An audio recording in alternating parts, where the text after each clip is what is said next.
बांधवांनो नमस्कार. आपण आज नव्या पुस्तकावर पुन्हा चर्चा करतोय.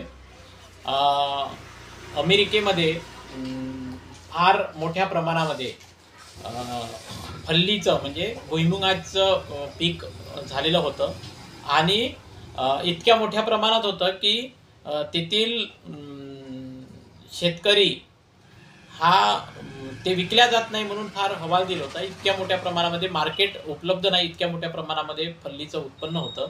त्या काळामध्ये त्यावेळी एक संशोधक समोर आला आणि सोया भुईमुगापासून 400-450 पद्धती आपल्या रोजच्या वापरातील भुईमुगाच्या फल्लीच्या 400-450 पद्धती शोधून काढल्या आणि त्यानंतर अमेरिकेमध्ये शेतीचा आणि फल्लीचा प्रश्न मिटला.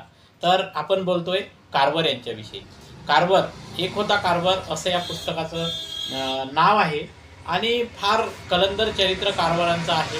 अगदी लहानपणातच आई आणि वडील हरवून बसलेला कार्वर आपल्या आयुष्यामध्ये प्रचंड मोठा माणूस झाला, शिक्षण घेतलं. अत्यंत रंजक कथा आहे आणि आपल्या कुटुंबातील लहान मुलांकडून ते वाचून घ्यावं, लिहून घ्यावं एवढी रंजक कथा आहे.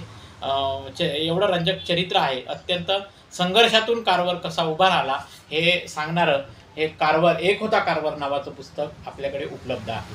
धन्यवाद.